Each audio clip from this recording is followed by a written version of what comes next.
ಮಂಡ್ಯದಲ್ಲಿ ಹಿಂದೂಗಳ ಮೇಲೆ ದೌರ್ಜನ್ಯ ಎಸಗುತ್ತಿರುವ ಒಕ್ಕೂಟ ಶಕ್ತಿಗಳಿಗೆ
20 ದಿನದ ಹಿಂದೆ ಬಾಂಗ್ಲಾದಲ್ಲಿ ನಡೆದಿರುವಂತಹ ಹಿಂದೂಗಳ ಮೇಲೆ ಅಂದ್ರೆ ಮೀಸಲಾತಿಯ ಹೋರಾಟದ ಇದರಲ್ಲಿ ನೆಪದಲ್ಲಿ ಹಿಂದೂಗಳ ಮೇಲೆ ನಡೆದಿರುವಂತಹ ಅತ್ಯಾಚಾರದ ಒಂದು ಪ್ರಮಾಣ ಅದು ಇಡೀ ಪ್ರಪಂಚದಾದ್ಯಂತ ದೊಡ್ಡ ಪ್ರಮಾಣದಲ್ಲಿ ಸುದ್ದಿಯಾಗಿದೆ. ಆ ಸುದ್ದಿಯನ್ನ ಇಡೀ ಪ್ರಪಂಚ ಖಂಡಿಸಿದೆ, ಅಂದ್ರೆ ಆ ಘಟನೆಯನ್ನ. ಆ ದಿಕ್ಕಿನಲ್ಲಿ ನಮ್ಮ ದೇಶದಲ್ಲೂ ಸಹ ದೊಡ್ಡ ಪ್ರಮಾಣದಲ್ಲಿ ಹೋರಾಟವೂ ನಡೆದಿದೆ, ಸಾಕಷ್ಟು ಪ್ರತಿಭಟನೆ ನಡೆದಿದೆ. ಆ ದಿಕ್ಕಿನಲ್ಲಿ ನಾವು ಸಹ ಇವತ್ತು ಭಟ್ಕಳದಲ್ಲಿ ದೊಡ್ಡ ಪ್ರಮಾಣದಲ್ಲಿ ಅಂದ್ರೆ ಬೇರೆ ಬೇರೆ ಸಂಘಟನೆಯ ನೇತೃತ್ವದಲ್ಲಿ ನಾವು ಇವತ್ತು ಸೇರಿದ್ವಿ. ನಿಮಗೆಲ್ಲ ಇನ್ನೊಮ್ಮೆ ಸ್ವಾಗತವನ್ನ ಕೋರ್ತಾ, ಈ ಪ್ರತಿಭಟನೆ ಕೇವಲ ಸಾಂಕೇತಿಕ. ಈ ಪ್ರಮಾಣದಲ್ಲಿ ನಾವು ಹೋರಾಟವನ್ನ ಮಾಡಬೇಕು ಅನ್ನೋಂಥದ್ದು ಒಂದು ಸಾಂಕೇತಿಕವಾಗಿ 1-2 ದಿನದ ಹಿಂದೆ ಮಾತ್ರ ನಿಶ್ಚಯ ಆಗಿರೋದ್ರಿಂದ ಇನ್ನೂ ದೊಡ್ಡ ಪ್ರಮಾಣದಲ್ಲಿ ಈ ತರದ ಹೋರಾಟದ ಸ್ವರೂಪವನ್ನು ಪಡೆದುಕೊಳ್ಳುವಂತ ಒಂದು ಘಟನೆ ನಮ್ಮ ದೇಶದಲ್ಲೂ ನಡೆದ್ರೆ ನಾವು ಸಹ ಆ ತರದ ಒಂದು ಏನು ಮೊನ್ನೆ ಬಂಗ್ಲಾದಲ್ಲಿ ಅದನ್ನ ಪ್ರತಿರೂಪವಾಗಿ ಹೋರಾಟವನ್ನು ಮಾಡಿದ್ರು, ನಾವು ಸಹ ಈ ದೇಶದಲ್ಲಿ ಏನು ಹೋರಾಟವನ್ನು ಮಾಡುವಂತ ಒಂದು ಇದಿದೆ. ಹಾಗಾಗಿ ನಾವೆಲ್ಲ ಈ ದಿಕ್ಕಿನಲ್ಲಿ ಯೋಚನೆ ಮಾಡಬೇಕು. ಕೇವಲ ಕಾಶ್ಮೀರದಲ್ಲಿ ಬೇರೆ ಬೇರೆ ಘಟನೆ ಇಟ್ಟುಕೊಂಡು ಅಲ್ಲಿರುವಂತಹ ಪಂಡಿತರನ್ನ ಓಡಿಸುವಂತ ಕೆಲಸವನ್ನು ಮಾಡಿದ್ರು. ಹಾಗೆ ಬಾಂಗ್ಲಾದಲ್ಲೂ ಸಹ ಅದ ಕೆಲಸವನ್ನು ನಡೀತಾ ಇದೆ. ಪಾಕಿಸ್ತಾನ ಮತ್ತು ಚೀನಾ ಪ್ರಚೋದಿತವಾಗಿ ಮತ್ತು ISI ಇದೆಲ್ಲವೂ ಸಹ ಅದರ ಹಿಂದೆ ಹುನ್ನಾರಿದೆ. ಹಾಗಾಗಿ ಕೇವಲ ಬಾಂಗ್ಲಾದಲ್ಲ, ಇಡೀ ದೇಶಾದ್ಯಂತ ಈ ತರದ ಸಮಸ್ಯೆಗಳು ಕಾಣಬಹುದು. ಹಾಗಾಗಿ ಈ ಪ್ರತಿಭಟನೆಯ ಇವತ್ತು ನಾವು ಮಾಡಿದ್ವಿ. ಇದಕ್ಕೆ ರಾಮಕೃಷ್ಣ ಅವರು ಹಿಂದೂ ಸಂಘಟನಾ ಪ್ರಮುಖರು ಇದಕ್ಕೆ ಸಂಬಂಧಪಟ್ಟಂತೆ 1-2 ಮಾತನಾಡಬೇಕಂತ ಕೇಳ್ಬೋದು.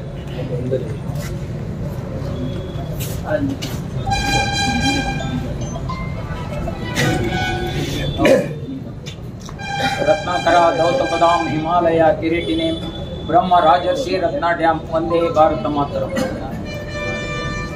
ಹರಿ ಓಂ.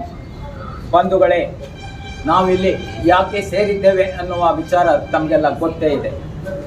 ನಮ್ಮ ನೆರೆಯ ಬಾಂಗ್ಲಾದಲ್ಲಿ ಅಕ್ಷರ ಸಹ ರಣರಂಗವಾಗಿ ಮಾರ್ಪಟ್ಟಿದೆ. ಬಾಂಗ್ಲಾ ಅಲ್ಲಿನ ಹಿಂದೂಗಳನ್ನು, ಅಲ್ಲಿನ ಮತಾಂಧ ಮುಸ್ಲಿಮರು ಹಿಂದೂಗಳನ್ನು ಹುಡುಕಿ ಹತ್ಯೆ ಮಾಡ್ತಾ ಇದ್ದಾರೆ. ಅಲ್ಲಿನ ಮಾತೆಯರನ್ನ ಸಾಮೂಹಿಕವಾಗಿ ಅತ್ಯಾಚಾರ ಮಾಡಿ ಅವರನ್ನ ಕೊಲೆ ಮಾಡುವಂತ ಕೃತ್ಯಕ್ಕೆ ಇಳಿದಿದ್ದಾರೆ. ಅದೇ ರೀತಿ ಹಿಂದೂ ದೇವಾಲಯಗಳನ್ನ ಧ್ವಂಸ ಮಾಡುವಂಥದ್ದು, ಹಾಗೆ ಹಿಂದೂಗಳ ವ್ಯಾಪಾರ ಸ್ಥಳಗಳನ್ನ ಧ್ವಂಸ ಮಾಡುವಂಥದ್ದು, ಮೂರ್ತಿಗಳನ್ನ ಭಗ್ನ ಮಾಡುವಂತ ಕೃತ್ಯಕ್ಕೆ ಕೈ ಹಾಕಿದ್ದಾರೆ. ಹಾಗೆ ಅಲ್ಲಿ ಇನ್ನೊಂದು ದುರದೃಷ್ಟಕರ ವಿಚಾರ ಅಂದ್ರೆ, ಅಲ್ಲಿ ಗಾಯಗೊಂಡ ಹಿಂದೂಗಳನ್ನ ಅಲ್ಲಿ ಆಸ್ಪತ್ರೆಯಲ್ಲಿ ಚಿಕಿತ್ಸೆ ಕೂಡ ನೀಡ್ತಾ ಇಲ್ಲ. ಬಂಧುಗಳೇ, ಇದು ನಮಗೆಲ್ಲ ತುಂಬಾ ಎಚ್ಚರಿಕೆ ಗಂಟೆ ಅಂತ ಹೇಳಬಹುದು. ಅಲ್ಲಿ ಬಾಂಗ್ಲಾದಲ್ಲಿ ಕಳೆದ 70 ವರ್ಷದಲ್ಲಿ 30% ಹಿಂದೂಗಳು ಇವತ್ತು ಅಲ್ಲಿ ಕೇವಲ 7-8%ಗೆ ಇಳಿದಿದೆ. ಅಲ್ಲಿಯ ಹಿಂದೂಗಳ ಸಂಖ್ಯೆ ಕುಸಿತ ಕಂಡಿದೆ. ಹಾಗೆ ಎಲ್ಲೆಲ್ಲಿ ಹಿಂದೂಗಳ ಸಂಖ್ಯೆ ಕುಸಿತ ಆಗ್ತದೆಯೋ ಅಲ್ಲಿ ಈ ಜಿಹಾದಿಗಳ ಮತಾಂತರ ಅರ್ಭಟ ಹೆಚ್ಚಾಗ್ತಾ ಇರ್ತದೆ. ಆ 22% ಹಿಂದೂಗಳು ಏನು ಕುಸಿತ ಆಗಿದೆ ಬಾಂಗ್ಲಾದಲ್ಲಿ, ಅವ್ರು ಎಲ್ಲೋದ್ರೂ ಗೊತ್ತಿಲ್ಲ, ಯಾವ ರೀತಿ ಮತಾಂತರಕ್ಕೆ ಒಳಗಾದ್ರೂ ಗೊತ್ತಿಲ್ಲ. ಆ ಲೆಕ್ಕ ಯಾರಿಗೂ ಸಿಗ್ತಾ ಇಲ್ಲ. ಬಂಧುಗಳೇ, ನಾವು ಈಗ ನಮ್ಮ ದೇಶದಲ್ಲಿ ಈಗ ಸುಮಾರು 7 ರಾಜ್ಯಗಳಲ್ಲಿ ಹಿಂದೂಗಳ ಸಂಖ್ಯೆ ಕಡಿಮೆ ಆಗ್ತಾ ಇದೆ. ಅಲ್ಲಿ ಮತಾಂತರ ಅಟ್ಟಹಾಸ ಎಲ್ಲೇ ಮೆರ್ತಾ ಇದೆ. ಅಲ್ಲಿ ದುರ್ಗಾ ಪೂಜೆ ಮಾಡುವಂಗಿಲ್ಲ ಹಿಂದೂಗಳು, ಅಲ್ಲಿ ಗಣೇಶ ಚತುರ್ಥಿ ಮಾಡುವಂಗಿಲ್ಲ, ಯಾವುದೇ ಮೆರವಣಿಗೆ ಹೊರಡುವಂಗಿಲ್ಲ. ಇವ್ರ ತಕರಾರಲ್ಲಿ ಎಲ್ಲೋ ದೂರದ ಪ್ಯಾಲೇಸ್ನಲ್ಲಿ ಏನೋ ಒಂದು ಅಲ್ಲಿ ಘಟನೆ ಆದ್ರೆ ಇಲ್ಲಿಯ ಸೋ ಕಾಲ್ಡ್ ಬುದ್ಧಿಜೀವಿಗಳು ಬೊಬ್ಬೆ ಹೊಡ್ಕೊಂತ ಇದ್ರು. ಅವ್ರ ನಾಲ್ಗೆಯಲ್ಲಿ ಈಗ ಹುಳ ಬಿದ್ದಿದೆ ಅಂತ ನಾನು ಕೇಳ್ತಾ ಇದ್ದೀನಿ ಈ ವೇದಿಕೆಯಿಂದ. ಅವ ಯಾರೋ ಒಬ್ಬ ಹೇಳ್ತಾ ಇದ್ದ, ಮೊನ್ನೆ ಯಾರೋ ಹೇಳ್ತಾ ಇದ್ದ, ಹಿಂದೂಗಳು ಅಂದ್ರೆ ಹಿಂಸೆ ಅಂತ ಹೇಳಿ. ಈಗ ಅವನ ನಾಲಿಗೆಗೆ ಲಕ್ವ ಹೊಡೆದಿದೆ ಅಂತ ನಾನು ಕೇಳ್ಬೇಕಾಗ್ತದೆ. ಈಗ ಹಿಂದೂಗಳ ಕಣ್ಣೀರಿಗೆ ಬೆಲೆನೇ ಇಲ್ವಾ? ಯಾವ ಮೂಲೆಯ ಒಬ್ಬ ಹಿಂದೂಗಳು, ಜಗತ್ತಿನ ಯಾವ ಮೂಲೆಯಲ್ಲಿ ಒಬ್ಬ ಹಿಂದೂಗೂ ಅನ್ಯಾಯ ಆದ್ರೆ ನಾವು ಇದೇ ರೀತಿ ಸೆಟೆದು ನಿಲ್ಬೇಕು. ಇಲ್ಲ ಅಂದ್ರೆ ಇಂದು ಬಾಂಗ್ಲಾ ಮುಂದೆ ನಮ್ಮ ಕಾಲ್ಬುಡದಲ್ಲೇ ಬರಬಹುದು. ಖಂಡಿತ ನಮ್ಮ ಕಾಲ್ಬುಡದಲ್ಲೇ ಬರೋದ್ರಲ್ಲಿ ಯಾವುದೇ ಸಂಶಯ ಇಲ್ಲ. ಹಾಗೆ ಇನ್ನೊಂದು, ಬಾಂಗ್ಲಾದಲ್ಲಿ ನಡೀತಿರುವಂತ ಘಟನೆ ಈಗ ಎಲ್ಲ ಮೌನವಾಗಿ ಕೂತು ಹಾಲು ಕುಡಿದಷ್ಟು ಸಂತೋಷ ಆಗಿರಬಹುದು.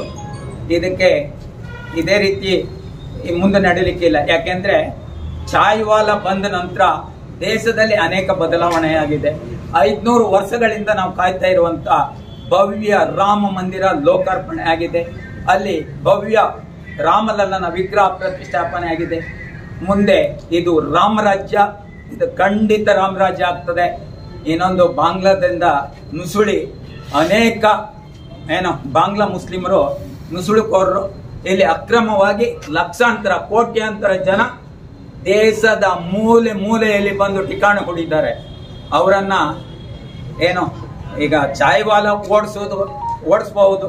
ಇಲ್ಲ ಅಂದ್ರೆ ಮುಂದಿನ ದಿನದಲ್ಲಿ ಗಾಯವಾಲ ಬಂದ್ರೆ ನಿಮಗೆ ಇಲ್ಲಿ ಉಳ್ಗಾಲ ಇಲ್ಲ, ನಿಮಗೆ ಖಂಡಿತ ಮಾರಿ ಹಬ್ಬ ಕಾದಿದೆ ಅಂತ ಹೇಳ್ತಾ, ಬಾಂಗ್ಲಾದಲ್ಲಿನ ಮಾತೆಯರು, ಬಾಂಗ್ಲಾದೇಶದ ಮಾತೆಯರು ದುರ್ಗಾ ಮಾತೆಯ ಸ್ವರೂಪ ಅಂತ ನಾನು ಭಾವಿಸಿದ್ದೇನೆ.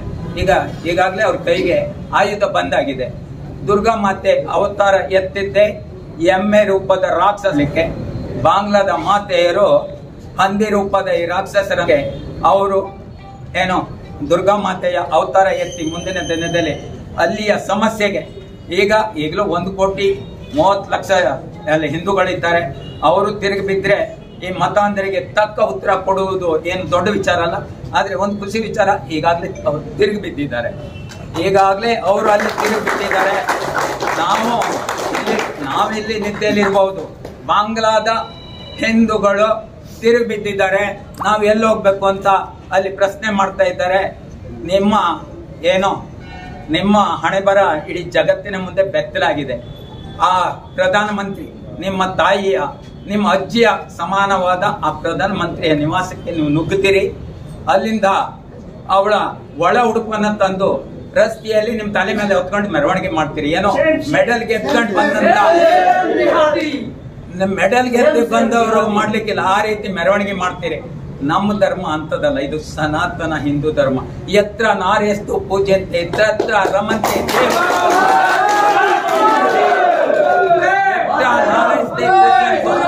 ರಮಂತೆ ದೇವತಾ ಅನ್ನುವಂತ ಸಂಸ್ಕೃತಿ ನಮ್ದು. ಈ ಹಿಂದೂ ಸಂಸ್ಕೃತಿ, ಈ ಹಿಂದೂ ಸಮಾಜ ಸ್ವಲ್ಪ ದಿನ ಶಾಂತ ಇರ್ತದೆ, ನೋಡ್ತದೆ. ಎಲ್ಲರಿಗೆ ಕ್ರಾಂತಿ ಆಗುವುದಿಲ್ಲೋ ಅಲ್ಲಿಯರಿಗೆ ಶಾಂತಿ ಆಗ್ಲಿಕ್ಕೆ ಸಾಧ್ಯನೇ ಇಲ್ಲ. ಈ ಸಮಾಜ ನೋಡ್ತಾ ಇದೆ, ಎಲ್ಲವನ್ನು ನೋಡ್ತಾ ಇದೆ. ನಿಮ್ಮದು ಬೆತ್ತಲೆ ಆಗಿದೆ. ಈಗಾಗಲೇ ನಿಮಗೆ ತಾಯಿ ಯಾರು, ತಂಗಿ ಯಾರು ಅನ್ನುವಂತ ಭೇದ ಭಾವನೆ ನಿಮಗೆ ಗೊತ್ತಿಲ್ಲ. ಆದ್ರೆ ಈ ಹಿಂದೂ ಸಮಾಜ ಹಾಗಲ್ಲ. ಈಗ ಮುಂದಿನ ದಿನಗಳಲ್ಲಿ ನೋಡಿ, ಯಾರು ಇಲ್ಲಿ ಬಂದಂತ ಪ್ರತಿಯೊಬ್ಬರಿಗೂ ನಾನು ಹೇಳ್ತಾ ಇದ್ದೇನೆ, ಆ ದಿನ ಬಾಂಗ್ಲಾದಲ್ಲಿ ನಾವು ಪ್ರತಿಯೊಂದು ವಿಡಿಯೋ ನೋಡಿದ್ರೆ ನಮ್ಮ ಕಣ್ಣಲ್ಲಿ ನೀರಲ್ಲ, ರಕ್ತ ಬರಬೇಕು. ನಮ್ಮ ಮಾತೆಯರೊಂದಿಗೆ ಅವ್ರು ನಡ್ಕೊಂಡಂತ ರೀತಿ ಅದೇ ಒಬ್ಬ ದೇಶದ ಯಾವುದೋ ಮೂಲೆಯಲ್ಲಿ ಒಬ್ಬ ಮುಸ್ಲಿಮರಿಗೆ ತೊಂದರೆ ಆದ್ರೆ ಎಲ್ಲರೂ ಇಷ್ಟೊತ್ತಿಗೆ ಇಲ್ಲಿ ಭಾರತದಲ್ಲಿರುವಂತ ಹಿಂದೂಗಳ ಆಸ್ತಿ ಪಾಸ್ತಿ ನಷ್ಟ ಮಾಡ್ತಿದ್ರು. ಈಗೇನ್ ಹೇಳ್ತಾರೆ, ನನಗೆ ಯಾರೋ ನಿನ್ನೆ ಪೊಲೀಸ್ ಇಲಾಖೆಯವರು ಫೋನ್ ಮಾಡಿ ಕೇಳ್ತಾ ಇದ್ರು, ನಿಮ್ಮ ನೇತೃತ್ವದಲ್ಲಿ ನಡೀತದೆ ಅಂತ. ಇಲ್ಲ, ಸಮಸ್ತ ಹಿಂದೂ ಸಂಘಟನೆ ಇದರಲ್ಲಿ ಭಾಗಿಯಾಗಿದೆ. 90ರ ದಶಕದಲ್ಲಿ ನನ್ನ ವೈಯಕ್ತಿಕ ಕಾರ್ಯಕ್ರಮ ಅಲ್ಲ ಇದು, ಸಮಸ್ತ ಹಿಂದೂ ಸಂಘಟನೆಯ ಕಾರ್ಯಕ್ರಮ. ವಿಶ್ವ ಹಿಂದೂ ಪರಿಷತ್, ಹಿಂದೂ ಜಾಗರಣ ವೇದಿಕೆ, ಹಿಂದೂ ಜನಜಾಗೃತಿ ಸಮಿತಿಯವರು ಕೂಡ ಭಾಗವಹಿಸಿದ್ದಾರೆ. ಸಮಸ್ತ ಹಿಂದೂ ಸಂಘಟನೆ ಇದರಲ್ಲಿ ಭಾಗವಹಿಸಿದೆ. ಮುಂದಿನ ದಿನದಲ್ಲೂ ಇದೇ ರೀತಿಯ ಕಾರ್ಯಕ್ರಮ ನಡೀತದೆ. 90ರ ದಶಕದಲ್ಲಿ ಗುಂಡೇಟ್ ತಿಂದವರು ಇದರಲ್ಲಿ ಇವತ್ತು ಇಲ್ಲಿ ಭಾಗವಹಿಸಿದ್ದಾರೆ. ತಲವಾರ್ ಪೆಟ್ಟು ತಿಂದವರು ಭಾಗವಹಿಸಿದ್ದಾರೆ. 10 ಪ್ರಕರಣಗಳಲ್ಲಿ ಜೀವಮಾನ ಪೂರ್ತಿ ಕೋರ್ಟ್ ತಡೆಗಟ್ಟೆಯಲ್ಲಿ ನಿಂತವರು ಇಲ್ಲಿ ಭಾಗವಹಿಸಿದ್ದಾರೆ. ಮಾಜಿ ಯೋಧರಿದ್ದಾರೆ. ಪ್ರತಿಯೊಬ್ಬರು ಈ ಕಾರ್ಯಕ್ರಮದಲ್ಲಿ ಭಾಗವಹಿಸಿದ್ದಾರೆ. ಮುಂದಿನ ದಿನದಲ್ಲಿ ಏನಾದ್ರೂ ಹಿಂದೂ ಸಂಘಟನೆ ಕರೆ ಕೊಟ್ರೆ ಇದೇ ರೀತಿ ತಾವು ಭಾಗವಹಿಸಬೇಕು ಅಂತ ಹೇಳ್ತಾ ಇಲ್ಲಿ ಮಾತಾಡ್ಲಿಕ್ಕೆ ಅವಕಾಶಕ್ಕಾಗಿ ನಾನು ಧನ್ಯವಾದವನ್ನ ಅರ್ಪಿಸ್ತೇನೆ. ಇವತ್ತು ಬಾಂಗ್ಲಾದಲ್ಲಿ ನಡೆಯುವ ನರಮೇಧದ ವಿರುದ್ಧ ನಾವೆಲ್ಲ ಸೇರಿದ್ದೀವಿ. ಅವ್ರೇನ್ ಬೇರೆ ನಮ್ಮ ರಕ್ತಕ್ಕೆ ಹುಟ್ಟಿದವರು. ಒಂದಲ್ಲ ಒಂದ್ ದಿವಸ ಇಲ್ಲಿ ಬಂದೇ ಬರ್ತಾರೆ. ಅವರು ಈಗಾಗಲೇ ರೋಹಿಂಗ್ಯಾ ಮುಸ್ಲಿಮರು ಈ ಭಾರತದಾದ್ಯಂತ ಕೋಟ್ಯಾಂತರ ಜನ ಇಲ್ಲಿ ನುಸುಳಿದ್ದಾರೆ. ವಿಚಾರ ಮಾಡಿ, ನಾವೇನಾದ್ರೂ ದೊಣ್ಣೆ ಹಿಡ್ಕೊಂಡು ಬೆರೆಸಿದ್ರೆ ಅವ್ರಿಗೆ ಎಲ್ಲೆಲ್ಲೂ ಜಾಗ ಇಲ್ಲ. ನಾವು ಬಂದೂಕು ಮತ್ತು ತಲವಾರು ಹಿಡ್ಕೊಂಡು ಅವರನ್ನು ಓಡಿಸ್ಬೇಕಂತ ಇಲ್ಲ. ಖಾಲಿ ಒಬ್ಬೊಬ್ಬರು ಹಿಡಿಕಟ್ಟು ಹಿಡಿದ್ರು ಸಹ ಅವ್ರು ಇಲ್ಲಿಂದ ಓಡೋಗ್ತಾರೆ. ಅಂತ ಪರಿಸ್ಥಿತಿಯನ್ನ ಇವತ್ತು ತಂದ್ಕೊಳ್ಬೇಡಿ. ನನಗೊಂದು ವಿಚಿತ್ರ ಆಗ್ತಾ ಇರೋದು ಅಂತ ಹೇಳಿದ್ರೆ, ಎಲ್ಲೋ ಪ್ಯಾಲೆಸ್ತೈನಲ್ಲಿ ಒಬ್ಬ ಉಗ್ರವಾದಿಯನ್ನ ಹೊಡೆದಾಕ್ತಾರೆ, ಭಟ್ಕಳದಲ್ಲಿ ಅದು ಪ್ರತಿಭಟನೆ ಆಗ್ತದೆ. ಇವ್ರು ಯಾರಿಗೆ ಹುಟ್ಟಿದವ್ರು ಅಂತ ಗೊತ್ತಾಗ್ತಾ ಇಲ್ಲ ನಮ್ಗೆ.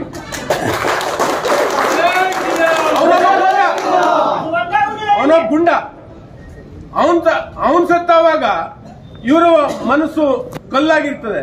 ಇವತ್ತು ಅಂತ ನರಮೇಧನೆ ನಡೀತಾ ಇದೆ, ಯಾರ ಬಾಯಿನೂ ಓಪನ್ ಆಗ್ತಾ ಇಲ್ಲ. ಎಲ್ಲಿದ್ದಾನೆ ಆ ಪ್ರಕಾಶ್ ರೈ, ಎಲ್ಲಿದ್ದಾನೆ ಅವ ಭಗವಾನ್, ಎಲ್ಲಿದ್ದಾನೆ ಅವ ನಿಜ ಗುಣಾನಂದ ಸ್ವಾಮಿ, ಎಲ್ಲಿ ಏನಾಗಿದೆ ನಿಮ್ ಬಾಯಿಗೆ? ಬಾಯಿ ಬಿಚ್ಚಿರಿ. ಇವತ್ತು ನೀವು ಬಾಯಿ ಬಿಚ್ಚಿದ್ರೆ ಮುಂದಿನ ದಿವಸದಲ್ಲಿ, ಯಾಕಂದ್ರೆ ನಿಮಗೆ ಇಲ್ಲಿ ಉಳಿಲಿಕ್ಕೆ ಜಾಗ ಕೊಟ್ಟಿದ್ದೀವಿ, ಇಲ್ಲಿ ಅನ್ನ ಕೊಟ್ಟಿದ್ದೀವಿ, ಇಲ್ಲಿ ನೀರು ಕೊಟ್ಟಿದ್ದೀವಿ. ಆದ್ರೆ ಈ ದೇಶದ ಅನ್ನ ತಿಂದು ಈ ದೇಶದ ನೀರು ಕುಡಿದು ನೀವೇನಾದ್ರೂ ವಿಚಿತ್ರವಾಗಿ ನಡ್ಕೊಂಡ್ರೆ ನಮ್ಮ ಪರಿಸ್ಥಿತಿ ಯಾರಿಗೂ ಬರುವುದಿಲ್ಲ. ಯಾಕಂದ್ರೆ ನಾವು ಆ ಹಂತಕ್ಕೆ ಹೋಗುದಿಲ್ಲ. ನಾವು ಖಾಲಿ ಎಡಿಬಂದಿಗೆ ಹಿಡ್ಕೊಂಡು ನಿಂತ್ರೆ ನೀವ್ಯಾರು ಇಲ್ಲಿ ನಿಲ್ಲುವುದಿಲ್ಲ, ನೀವ್ಯಾರು ನಿಲ್ಲಿಕ್ಕೆ ಸಾಧ್ಯನೇ ಇಲ್ಲ. ಯಾಕಂದ್ರೆ ನಮ್ಮಲ್ಲಿ ಆ ತಾಕತ್ತಿದೆ. ಆದ್ರೆ ನಾವು ಸರ್ವೇ ಜನ ಸುಖಿನೋ ಭವಂತು ಅನ್ನುವ ಒಂದು ಇದರಲ್ಲಿ ನಾವು ಇದ್ದೇವೆ. ನೀವು ಇರುವುದಾದ್ರೆ ಇರಿ, ಇಲ್ದಿದ್ರೆ ಈಗಲೇ ಇಲ್ಲಿಂದ ಜಾಗ ಖಾಲಿ ಮಾಡಿ. ನಿಮ್ಮ ಬಾಯಿ ಓಪನ್ ಆಗ್ಬೇಕು. ನಮಗಿಲ್ಲಿ ತೊಂದರೆ ಆಗ್ತದೆ, ನೀವು ಸುಮ್ಮನೆ ಇರ್ಬೇಕು ಅಂತೇಳಿ. ಬಾಂಗ್ಲಾವನ್ನ ಎದುರಿಸಲಿಕ್ಕೆ ನಮ್ಮ ಸೈನಿಕರು ಬೇಡ. ಇಲ್ಲೇ ಒಂದು ಯಾವ್ದಾದ್ರು ಒಂದು ಪಡೆ ಕಳಿಸಿ ಬಾಂಗ್ಲಾವನ್ನ ಹುಡಿ ಮಾಡುವ ತಾಕತ್ತು ನಮ್ಮ ಸೈನಿಕರಿಗಿದೆ. ನಾವು ಕಾಯ್ತಾ ಇದ್ದೀವಿ. ಇಂಥ ಒಂದು ಪ್ರಕರಣಕ್ಕೆ ನೀವು ಎಡೆ ಮಾಡ್ಕೊಡ್ಬೇಡಿ. ಈ ಪಾಪಿ ಪಾಕಿಸ್ತಾನ ಇರಲಿ, ಬಾಂಗ್ಲಾ ಇರಲಿ, ಅಫ್ಘಾನಿಸ್ತಾನ ಇರಲಿ, ಇದು ಇನ್ನು ಬಹಳ ದಿವಸ ಇಲ್ಲ. ನಿಮ್ಗೂ ಸಹ ಜಗತ್ತು ನಿಮ್ಮನ್ನ ನೋಡ್ತಾ ಇದೆ. ನಿಮ್ಗೆ ಆ ಎಚ್ಚರಿಕೆ ಇರಲಿ. ನಾವು ಏನಾದ್ರೂ ನೀವು ಮೇಲೆ ಬಿಟ್ರೆ ಬಾಂಗ್ಲಾ, ಪಾಕಿಸ್ತಾನ ಈ ಪ್ರಪಂಚದ ಭೂಪಟದಲ್ಲೇ ಇರುವುದಿಲ್ಲ. ಎಚ್ಚರಿಕೆ ಆಗಿರಿ. ಮುಂದೊಂದು ದಿವಸ ನಾವು ಇವತ್ತು ಸಾಂಕೇತಿಕವಾಗಿ ಹೋರಾಟ ಮಾಡ್ತಿದ್ದೀವಿ. ನಾವು ನಮ್ಗೆ ಹಾಗಾಗದೆ ಹೀಗಾಗಂತೆ ಹೋರಾಟ ಮಾಡುವಂತ ಕಾಲ ಮುಗ್ದಿರಬಹುದು. ಆದ್ರೆ ಇನ್ನು ಮೇಲೆ ನಾವು ಈ ರೀತಿ ಪ್ರತಿಭಟನೆಗಳಿದ್ರೆ ನೇರವಾಗಿ ಕಾರ್ಯಾಚರಣೆಗೆ ಇಳಿತೀವಿ. ಎಚ್ಚರ. ಯಾಕಂದ್ರೆ ಈಗಾಗಲೇ ನಮ್ಮ ರಾಜಕಾರಣಿಗಳ ಬ್ರದರ್ಸ್ ಗಳೆಲ್ಲ ಏನ್ ಮಾಡ್ತಿದ್ದಾರೆ ಅನ್ನೋ ಗೊತ್ತಿದೆ. ಯಾಕಂದ್ರೆ ಎಲ್ಲ ವಾಯ್ನಾಡಿನಲ್ಲಿ ಭೂಕುಸಿತ ಆದ್ರೆ 100 ಮನೆಯನ್ನ ಕಟ್ಕೊಳ್ಳುವಂತ ಇಲ್ಲಿಯ ಮುಖ್ಯಮಂತ್ರಿಗಳು ಇವರೆಲ್ಲ ಏನ್ ಮಾಡ್ತಾ ಇದ್ದಾರೆ? ನಿಮಗ್ ಕಣ್ಣು ಕಾಣೋದಿಲ್ವಾ? ನಿಮ್ಗೆ ಹೃದಯ ಅನ್ನೋದಿಲ್ವಾ? ನೀವು ಮನುಷ್ಯರೇ ಅಲ್ವಾ? ನೀವು ದೇಶದ ಅನ್ನನ ತಿಂತಿಲ್ವಾ? ಈ ದೇಶದ ನೀರೇ ಕುಡಿತಾ ಇಲ್ವಾ? ನೀವು ಈ ಭಾರತೀಯರು ಅನ್ನೋದು ಪ್ರಜ್ಞೆ ನಿಮ್ಗಿರ್ಲಿ ಅನ್ನುವ ಎಚ್ಚರಿಕೆಯೊಂದಿಗೆ ನಾನು ಒಂದೆರಡು ಮಾತನ್ನ ಮುಗಿಸ್ತಾ ಇದ್ದೀನಿ.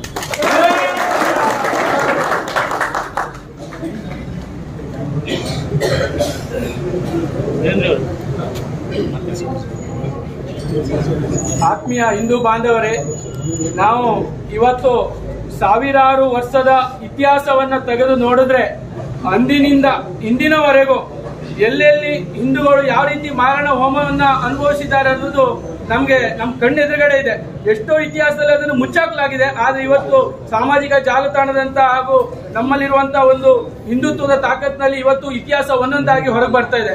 ಇವತ್ತು ನಾವು ಹುಡುಕ್ಲಿಕ್ಕೆ ಹೋದ್ರೆ ಏನು ಮೊಘಲರು ಯಾವ ಪರಕೀಯರು ಬಂದು ನಮ್ಮ ಹಿಂದೂ ರಾಜರನ್ನಾಗ್ಲಿ ಹಿಂದೂ ಮಹಿಳೆಯರನ್ನಾಗ್ಲಿ ಅಂತ ದಿವಸಗಳಲ್ಲಿ ಒಂದು ಅವರನ್ನ ಮತಾಂತರ ಮಾಡದಂತ ಘಟನೆಗಳನ್ನ ನಾವು ಮೆಲ್ಕಾಕ್ಬೇಕಾಗಿದೆ. ಈಗಲೂ ಸಹ ನಾವು ಅದನ್ನೆಲ್ಲ ಇಟ್ಕೊಂಡು ನಾವು ಬುದ್ಧಿ ಕಲಿದೇ ಇದ್ರೆ ಇವತ್ತು ಬಾಂಗ್ಲಾಗ ಆಗ್ತಿರುವಂತ ಹಿಂದೂಗಳಿಗೆ ಆಗುವಂತ ಪರಿಸ್ಥಿತಿ ಭಾರತದಲ್ಲೂ ನಮ್ಗೆ ಆಗೋದ್ರಲ್ಲಿ ಯಾವುದೇ ಸಂದೇಹ ಇಲ್ಲ. ಯಾಕಂತ ಹೇಳಿದ್ರೆ ಇದು ಷಡ್ಯಂತ್ರದಿಂದ ಮಾಡುವಂತ ಒಂದು ಎಲ್ಲೆಲ್ಲಿ ಮುಸ್ಲಿಂ ಸಂಖ್ಯೆ ನಮ್ಮ ಒಂದು ಸಂಖ್ಯೆಗಿಂತ ಸಮಬಲವಾಗ್ತದೋ ಆ ದಿವಸ ಆ ದೇಶ ಭಾರತ ಇರುವುದಿಲ್ಲ, ಅದು ಇನ್ನೊಂದು ಇಸ್ಲಾಂ ರಾಷ್ಟ್ರವಾಗಿ ಕನ್ವರ್ಟ್ ಆಗ್ತದೆ ಅಂತ ಹೇಳಿ ನಾನು ಇಲ್ಲಿ ಹೇಳಿಕ್ಕೆ ಇಷ್ಟಪಡ್ತೇನೆ. ಯಾಕಂತ ಹೇಳಿದ್ರೆ ಇತಿಹಾಸವನ್ನ ತೆಗೆದು ನೋಡಿ, ಯಾವುದು ಬಾಂಗ್ಲಾ ಇರಬಹುದು, ಪಾಕಿಸ್ತಾನದಲ್ಲಿ ಇರೋದು. ಈಗಾಗಲೇ ರಾಮಕೃಷ್ಣ ನಾಯ್ಕರು ಹೇಳಿದ್ರು 30% ಇದ್ದಂತ ನಮ್ಮ ಹಿಂದೂ ಸಮಾಜ ಅಲ್ಲಿ ಇವತ್ತು 7-8% ಬಂದಿದೆ. ಎಲ್ಲೋದ್ರು ಅವರು? ಇದು ಪಿತೂರಿಂದ ಷಡ್ಯಂತ್ರದಿಂದ ಅಮಾನುಷವಾಗಿ ಕೊಲೆಗೈದಿದ್ದಾರೆ. ಅಮಾನುಷವಾಗಿ ಅವರನ್ನು ಅತ್ಯಾಚಾರ ಮಾಡಿ ನಮ್ಮ ಹಿಂದೂಗಳ ಸಂಖ್ಯೆಯನ್ನು ಕಡಿಮೆ ಮಾಡ್ತಾ ಬಂದಿದ್ದಾರೆ. ಇವತ್ತು ಅವರ ಒಂದೇ ಒಂದು ಇದು ಜಿಹಾದ್ ಎಲ್ಲಾ ಕಡೆ ಅವರ ಜನಸಂಖ್ಯೆಯನ್ನ ಹೆಚ್ಚಿಸುವಂತದ್ದು, ಅದರ ಮೂಲಕ ನಮ್ಮ ಮೇಲೆ ಅತ್ಯಾಚಾರ ಅಮಾನುಷ ಕೊಲೆಗಳನ್ನ ಮಾಡಿ ನಮ್ಮನ್ನು ಹೆದರಿಸುವ ತಂತ್ರವನ್ನ ಮಾಡ್ತಾ ಇದ್ದಾರೆ. ಆದ್ರೆ ನಾವಿವತ್ತು ನಮ್ಮ ಮನೆ ನಮ್ಮ ಮಕ್ಕಳು ಡಾಕ್ಟರ್ ಆಗಬೇಕು, ಇಂಜಿನಿಯರ್ ಆಗಬೇಕು ಅನ್ನೋ ಒಂದು ಇದರಲ್ಲಿ ನಾವು ಯಾವುದೋ ಒಂದು ದೇಶದ ರಕ್ಷಣೆ ಆಗಲಿ, ದೇಶದ ಆಂತರಿಕ ರಕ್ಷಣೆ ಯಾವುದ್ರ ಬಗ್ಗೆ ನಾವು ಯೋಚನೆ ಮಾಡ್ತಿಲ್ಲ. ದಯವಿಟ್ಟು ನಾನು ಈ ವೇದಿಕೆಯಲ್ಲಿ ಹೇಳ್ತಾ ಇದ್ದೇನೆ, ನಮ್ಮ ಹಿಂದೂಗಳು ಜಾಗೃತರಾಗಬೇಕು. ಎಲ್ಲೋ ನಾವು ಪೊಲೀಸ್ ಇಲಾಖೆಗಿತ್ತು, ಎಲ್ಲೋ ಇಲ್ಲೊಂದಿಷ್ಟು 10 ಜನ ಬಂದು ಇಲ್ಲಿ ಪ್ರತಿಭಟನೆ ಮಾಡ್ತಾರೆ, ಅದಕ್ಕೆ ನಿನ್ನೆಗೆ ಯಾರ್ಯಾರ ಮನೆಗೆಲ್ಲ ಹೋಗಿ ಕೊಡ್ಲಿಕ್ಕೆ ಹೋಗಿದ್ರೆ ಲೆಟ್ರು. ನಾನು ಹೇಳುದು, ನಾವು ಹಿಂದೂಗಳು ರಾಷ್ಟ್ರ ವಿರೋಧಿಗಳಲ್ಲ, ಹಿಂದುತ್ವ ಹಾಗೂ ರಾಷ್ಟ್ರೀಯತೆಯಲ್ಲಿ ನಾವು ಬದುಕೋರು, ಶಾಂತಿಯಿಂದ ಬದುಕೋರು. ನಿಮಗೆ ಮಾಡ್ಲಿಕ್ಕೆ ಬೇರೆ ಬೇರೆ ಇದೆ. ಇಲ್ಲಿ ಬಂದಂತ ರೋಹಿಂಗ್ಯ ಮುಸಲ್ಮಾನರು ಎಷ್ಟಾದ್ರು ಇದರ್ಥ ಹುಡುಕಿ ಅವರನ್ನ, ಬಾಂಗ್ಲಾದೇಶದಿಂದ ಯಾರೇ ಬಂದು ಅವರನ್ನ ಹುಡುಕಿ ಅದನ್ನು ಮಾಡಿ, ಅವ್ರಿಗೆ ಹೋಗಿ ಮನೆ ಖಾಲಿ ಮಾಡಿಸುವಂತದ್ದು ಮಾಡಿ. ಅದು ಬಿಟ್ಟು ಇಲ್ಲಿನ ಅಮಾಯಕ ಹಿಂದೂಗಳ ಮನೆಗೆ ಹೋಗಿ ಹೆದರಿಸುವಂತ ಬೆದರಿಕೆ ತಂತ್ರ ಮಾಡಬೇಡಿ. ಇಲ್ಲಿ ಏನೋ ಒಂಥರ ನೀವೇನೋ ಅಂದ್ರೆ ಹಿಂದೂ ಸಮಾಜದ ಪ್ರತಿಭಟನೆ, ಹಿಂದೂ ಸಮಾಜದ ಒಂದು ಯಾವುದೇ ಒಂದು ವಿಷಯ ಅಂತ ಹೇಳಿದ್ರೆ ನಿಮ್ಗೆ ತಾತ್ಸಾರಾಗ್ಬಿಟ್ಟಿದೆ. ನಿಮಗೆ ಯಾರೋ ಒಂದಿಷ್ಟು ನಾಯಕರು ನಿಮ್ ಜೊತೆ ಇರ್ಬೋದು, ಆದ್ರೆ ಹಾಗಂತ ಇಡೀ ಹಿಂದೂ ಸಮಾಜ ಯಾವ ಪೊಲೀಸ್ ಇಲಾಖೆಗೂ ಮಾರ್ಕೊಂಡಿಲ್ಲ. ಅದು ನಿಮ್ಗೆ ನೆನಪಿರ್ಲಿ. ಹಿಂದೂ ಸಮಾಜ ಒಗ್ಗಟ್ಟಾದ್ರೆ ಈ 93 ಇಂದ ಏನಿದೆ ಅದು ಪುನಃ ಮರುಕಳಿಸೋದು ಜಾಸ್ತಿ ದೂರ ಇಲ್ಲ. ಅದಕ್ಕೋಸ್ಕರ ಹಿಂದೂಗಳನ್ನು ಕೆಣಕುವಂತ ಕೆಲಸ ಮಾಡಬೇಡಿ. ನಿಮಗೆ ಮಾಡ್ಲಿಕ್ಕೆ ಸುಮಾರು ಕರ್ತವ್ಯ, ಅದನ್ನ ಮಾಡಿ. ಹಾಗೆ ನಮ್ಮ ಏನು ಬಾಂಗ್ಲಾದೇಶದಲ್ಲಿ ಏನು ನಡೀತಾ ಇದೆ ಹಿಂದೂಗಳ ಮಾರಣಹೋಮ, ನಿಜವಾಗಿಯೂ ಅದು ನಾವು ನಮ್ಮ ಕಣ್ಣೆದು ನಾವು 93 ಇಲ್ಲಿ ನೋಡುವಂತ ಭಟ್ಕಳದಲ್ಲಿ ಘಟನೆಯನ್ನು ನೋಡಿದ್ದೇವೆ. ಅಲ್ಲಿ ಆಗ್ತಿರುವಂತ ಯಾವ ರೀತಿ ಇರ್ಬೋದನ್ನ ನಾವು ಚಿತ್ರಣವನ್ನ, ಹಿಂದಿನ ಚಿತ್ರಣವನ್ನ ಮೆಲುಕಾಗದಾಗ ನಿಜವಾಗಿ ಒಂದು ಯಾರೂ ಸಹ ಅದನ್ನ ಖಂಡಿಸದೆ ಇರುವಂತದ್ದೆಲ್ಲ. ಅಂತದ್ರಲ್ಲೂ ಇಂತ ಒಂದು ಸೋಗಲಾಡಿತನ, ಇವತ್ತು ಸೋಗಲಾಡಿತನ ತೋರಿಸ್ತಾ ಇದ್ದಾರೆ. ಒಬ್ಬರು ಕಾಂಗ್ರೆಸ್ ನಾಯಕರಾಗಲಿ, ಒಬ್ಬರು ಈಗ ಕೃಷ್ಣ ನಾಯಕರಾದಾಗೆ ಜಾತ್ಯತೀತವಾದಿಗಳು, ಡೋಂಗಿ ಪ್ರಗತಿ ಪ್ರಯತ್ನ ಹೇಳ್ಕೊಂತಿದ್ದಾರೆ. ನಿಜವಾಗಿ ಬಂದಿದೆ. ಯಾಕಂತ ಹೇಳಿದ್ರೆ ಇವತ್ತು ಬಾಯಿ ಬಿಡುವುದಿಲ್ಲ. ಅದೇ ಪ್ಯಾಲಿಸ್ತಾನ್ ಆದ್ರೆ ಏನೆಲ್ಲ ಮಾಡಿದ್ರು ಅವರು. ಪ್ಯಾಲಿಸ್ತಾನಲ್ಲಿ ಹಮಾಸ್ ಉಗ್ರರನ್ನು ಅಮಾಯಕರು ಅಂತ ಹೇಳ್ತಾರೆ ಇವರು. ಇಸ್ರೇಲಿಗೆ ಇಸ್ರೇಲ್ ಬೆಂಬಲವಾಗಿ ನಿಂತಾಗ ಇವರು ಇಡೀ ನಮ್ಮ ಈ ಭಾರತ ಸಂವಿಧಾನಾತ್ಮಕವಾಗಿ ಇಸ್ರೇಲ್ ಪರ ನಿಂತಾಗ ಇವರು ಅದನ್ನು ವಿರೋಧಿಸಿ ಈ ಪ್ಯಾಲಿಸ್ತೀನ್ ಪರವಾಗಿ ನಿಲ್ತಾರೆ ಅಂತ ಹೇಳಿದ್ರೆ ಮುಂದೊಂದು ದಿವಸ ಇವರು ಯಾರ ಪರವಾಗಿದ್ದಾರೆ ಅನ್ನೋದು ನಮ್ಮ ಹಿಂದೂಗಳು ಅರ್ಥ ಮಾಡ್ಕೊಳ್ಕೊ. ನಾವು ಯಾವ್ದಾದ್ರು ಸಣ್ಣ ಪುಟ್ಟ ರಾಜಕೀಯಕ್ಕೋಸ್ಕರ ಇಂತ ಏನು ಹಿಂದೂ ವಿರೋಧಿ ಪಕ್ಷಗಳನ್ನು ಆರಿಸ್ತಾ ಇರ್ತೀವಿ, ಹಿಂದೂ ವಿರೋಧಿಗಳನ್ನು ನಾವು ಯಾವ್ದಾದ್ರು ಸಣ್ಣ ಪುಟ್ಟ ವಿಚಾರಕ್ಕೆ ನಾವು ಅವರನ್ನು ಪೋಷಣೆ ಮಾಡ್ಕೊಂಡು ಬರ್ತಾ ಇದ್ದೀವಿ. ಇದರಿಂದ ಇವತ್ತು ನಮ್ಮ ಹಿಂದೂಗಳ ರಕ್ಷಣೆ ಬಾಂಗ್ಲಾದಲ್ಲೂ ಅದೇ ಕಥೆಯಾಗಿದೆ. ಮುಂದೊಂದು ದಿವಸ ಭಾರತದಲ್ಲಾಗೆ ನಾವೇನು ಹಿಂದೂ ವಿರೋಧಿ ನೀತಿಯನ್ನು ಅನುಸರಿಸುವಂತ ಯಾವುದೇ ರಾಜಕೀಯ ಪಕ್ಷದಲ್ಲಿ ಅವರನ್ನ ಮೊದಲು ದೂರ ಇಡಬೇಕು. ಅವರನ್ನ ದೂರ ಇಟ್ಟಾಗ ಮಾತ್ರ ನಾವಿಲ್ಲಿ ಹಿಂದೂಸ್ತಾನದಲ್ಲಿ ನಾವು ಬದುಕಲಿಕ್ಕೆ ಸಾಧ್ಯ. ಇಲ್ಲ ಅಂತ ಹೇಳಿದ್ರೆ ಮುಂದಿನ ದಿವಸ ಬಾಂಗ್ಲಾಕ್ಕಿಂತ ಅತಿಯಾದ ಅಮಾನುಷ ಘಟನೆಗಳು ನಮ್ಮ ಭಾರತದಲ್ಲಿ ನಡೆಯುವುದರಲ್ಲಿ ಸಂದೇಹ ಇಲ್ಲ ಅಂತ ಹೇಳ್ತಾ ನನ್ನ ಮಾತನ್ನು ಮುಗಿಸ್ತೇನೆ.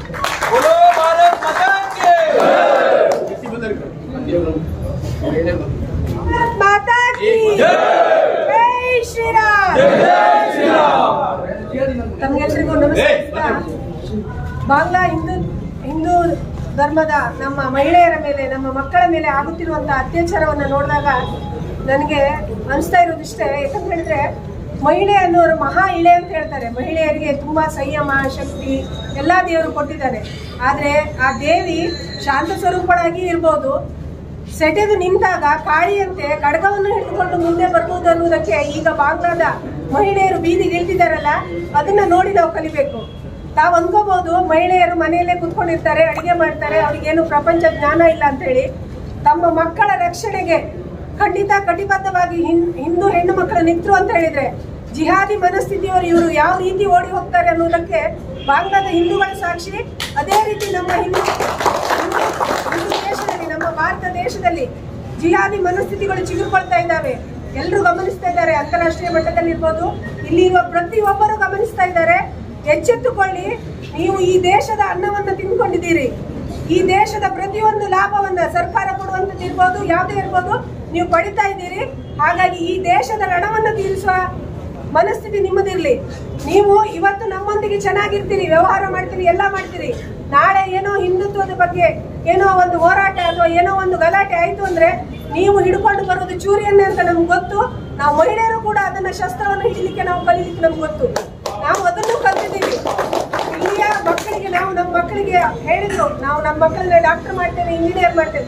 ಆದ್ರೆ ನಾನೊಂದು ತಾಯಿಯಾಗಿ ಹೇಳ್ತಾ ಇದ್ದೀನಿ, ನಾವು ನಮ್ಮ ಮಕ್ಕಳಿಗೆ ಸಂಸ್ಕಾರವನ್ನು ಕಲಿಸ್ತೇವೆ. ಅವಶ್ಯಕತೆ ಬಿದ್ದರೆ ಶಸ್ತ್ರವನ್ನು ಹಿಡಿಲಿಕ್ಕೂ ಹೇಳೋದಿಷ್ಟೇ. ಇಲ್ಲಿಯ ಭಾರತದಲ್ಲಿರುವ ಜಿಹಾದಿ ಮನಸ್ಥಿತಿಯವರು ಕೂಡ ನೀವು ಬಾಂಗ್ಲಾದಲ್ಲಿ ಮಹಿಳೆಯರು ಹೇಗೆ ಎಚ್ಚೆತ್ತಿದ್ದಾರೆ ನಿಂತಿದ್ದಾರೆ ಅನ್ನೋದು ನಿಮ್ಗೆ ಗೊತ್ತಿದೆ. ಅದೇ ರೀತಿ ಇಲ್ಲಿಯೂ ಕೂಡ ನಾವು ನಿಲ್ಲಕ್ಕೆ ರೆಡಿ ಇದ್ದೇವೆ. ಇವತ್ತು ಇಷ್ಟು ಸಂಖ್ಯೆಯಲ್ಲಿ ನಿಜವಾಗ್ಲೂ ತುಂಬಾ ಖುಷಿ ಆಗ್ತಿದೆ.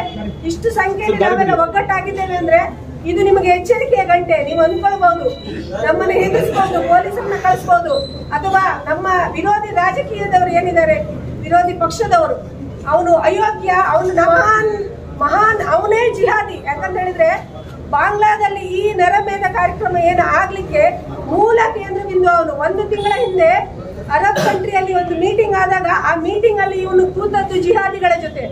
ಆಧಾರ ಇದೆ, ಸುಮ್ಮನೆ ಮಾತಾಡ್ತಾ ಇಲ್ಲ, ಆಧಾರ ಇದೆ. ಆ ಆಧಾರದಲ್ಲಿ ಹೇಳ್ತಾ ಇದ್ದೀನಿ, ಅವನಲ್ಲಿ ನಾಟಕ ಮಾಡ್ತಾ ಇದ್ದಾನೆ ಸಂಸತ್ತಲ್ಲಿ ಕೂತ್ಕೊಂಡು. ಹಿಂದೂಗಳು ಅಂದ್ರೆ ಹಿಂಸೆ ಅಂತಾನೆ. ಹಿಂದೂಗಳು ಹಿಂಸಕರಾಗೋದು ಯಾವಾಗ?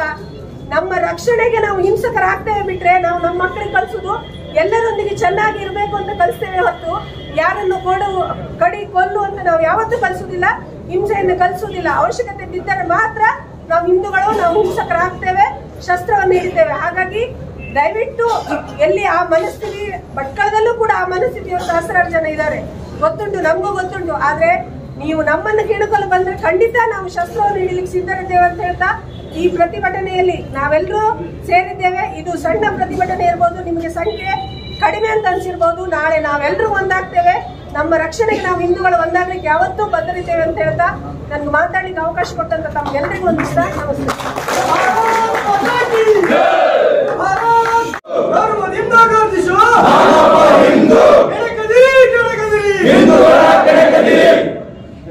बोलो भारत माता की।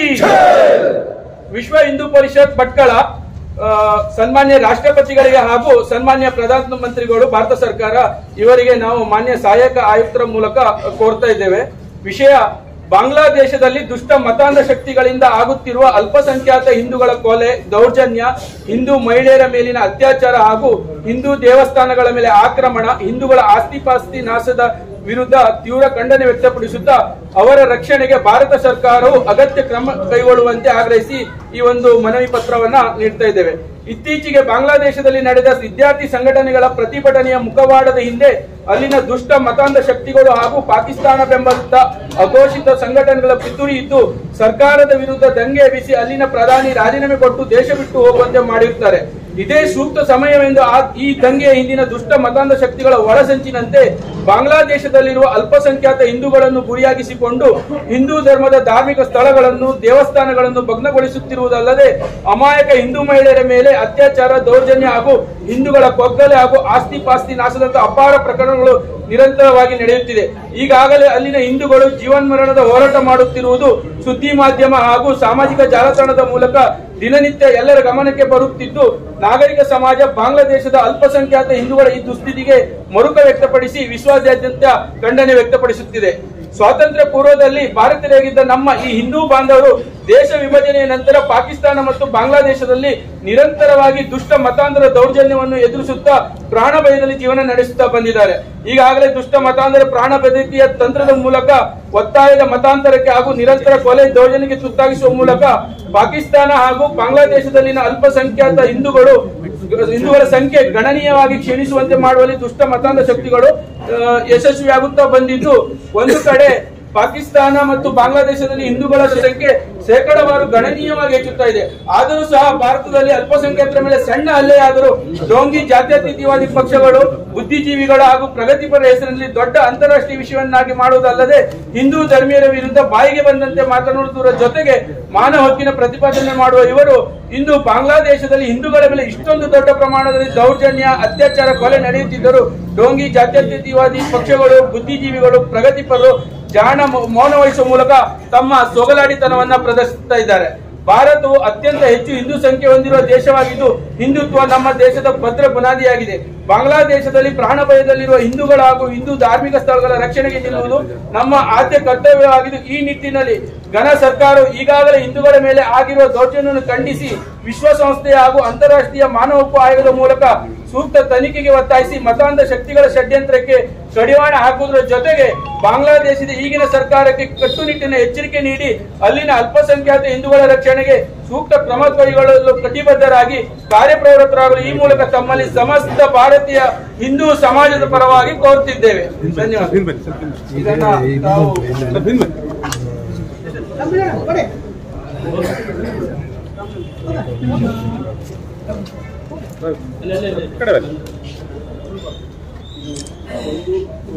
ರಾಷ್ಟ್ರಪತಿಗಳು ಪ್ರಧಾನಮಂತ್ರಿಗಳು ತಮ್ಮ